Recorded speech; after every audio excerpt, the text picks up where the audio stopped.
Hello ladies and gentleman, boys and girls, কেমন আছো সবাই? তো ভোরের ছট পুজো দেখে ফিরলাম জাস্ট কিছুক্ষণ আগে, যেটা তোমরা আগের ব্লগে দেখেছো। আর এসেই আমরা রেডি হয়ে গেলাম। তো আমরা যাচ্ছি মামা বাড়িতে, কারণটা পরে বলি। তার আগে এই দেখো ট্রানজিশন স্টাইলে ফুল রেডি হয়ে গেলাম আমরা রাইডে যাওয়ার জন্য। তো এবার লাগেজটা টাইট আপ করে নিয়ে আমাদের বাড়ির ভোলে বাবাকে প্রণাম করে ভেরোনিকাকে বাইরে বের করে নিলাম। তারপর দেখি মা আর জেঠি বাইরেই বসেছিল। দেন দুজনকে টাটা করে ফাইনালি রওনা দিয়ে দিলাম মামাবাড়ির উদ্দেশ্যে। মামাবাড়ি ভারী মজা। আর আমাদের আজকের রাইডটা কিন্তু অনেকটাই লম্বা হতে চলেছে, প্রায় 110 কিলোমিটারের মতো। কোথায় যাচ্ছি সেটা ব্লগে কন্টিনিউ থাকো, সব বলবো। আর আমরা দুজন কিন্তু বেশ মজা করতে করতে যাচ্ছি। তারপর ভেরোনিকাকে খাওয়া দাওয়া করিয়ে নিয়ে বেরিয়ে পড়লাম প্রথমে রায়গঞ্জের উদ্দেশ্যে।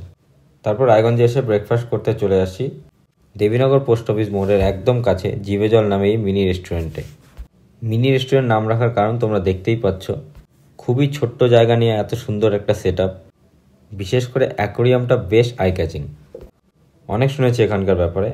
আর রায়গঞ্জের আবির দেবনাথ আর সীমান্তিকা, যাকে সবাই ভাবা যায় দিয়ে বেশি চেনো, ওদেরই ব্লগ দেখার পর এখানে আসার ইচ্ছে ছিল অনেক দিন থেকেই। আর এখানকার মেনু কার্ডটা দিয়ে দিলাম, তোমরা ভিডিওটা পজ করে দেখে নিও। আর কার্ডে দেখলাম খুবই বাজেট ফ্রেন্ডলি এখানকার আইটেমগুলো। আর আমরা অর্ডার করেছিলাম 1 প্লেট ডালপুরি আর চিকেন স্টু ব্রেড। ডালপুরিটা তো ভালোই ছিল, বাট চিকেন স্টুটা ও হো, আমার এখনও মুখে লেগে আছে টেস্টটা। তো খাওয়া দাওয়া শেষ করে আমরা আবার বেরিয়ে পড়লাম। তোমাদের এবার বলি, আমরা যাচ্ছি আজ দক্ষিণ দিনাজপুরে রামপাড়াতে।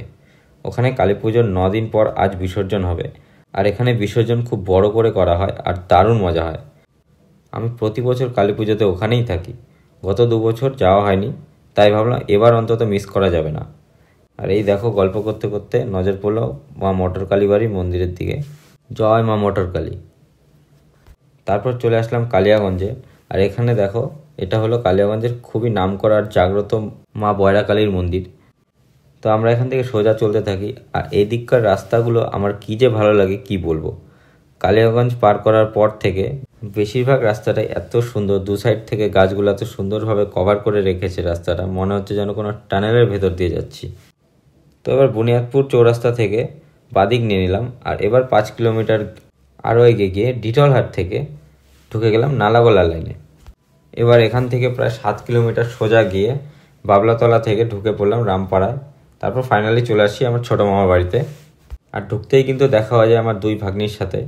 এটা হলো তন্নি, আর এই যে দেখো আমার ছোট্ট ভাগ্নি জুই। আমরা আসবো বলে ওরা অনেকক্ষণ থেকে কিন্তু ওয়েট করেছিল। আর এই দেখো আমাকে চকলেট দিচ্ছিল, কি কিউট না। আর এই হলো আমার ভাই বিক্রম, ও চকলেট খেতে ব্যস্ত। তো চলো এবার একটা হেভি জিনিস দেখাই তোমাদের। বাড়ির এন্ট্রান্সটা হলো কংক্রিটের, কিন্তু এই যে দেখতে পাচ্ছ পুরোটাই কিন্তু মাটির বাড়ি। আর ওয়ালগুলো কিন্তু বেশ মোটা মোটা, আমার 2 হাত দিয়ে মাপতে হয় ওয়ালগুলো। শুধু এটাই না, ওপরেও কিন্তু ঘর আছে। ইভেন সিঁড়িটাও কিন্তু মাটি দিয়েই বানানো। আর আমার মিসেসকে দেখো কেমন ভয়ে ভয়ে নামছে সিঁড়ি থেকে। আসলে সিঁড়িগুলো কিন্তু খুবই খারাপ।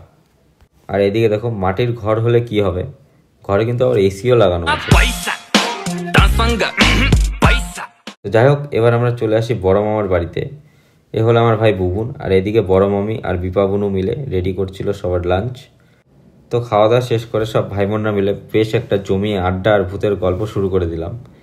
তো চলো আজকের ব্লগটা এইটুকুই। নেক্সট ব্লগে দেখাবো এখানকার মা কালীর বিসর্জনের মোমেন্টগুলো। চলো বাই।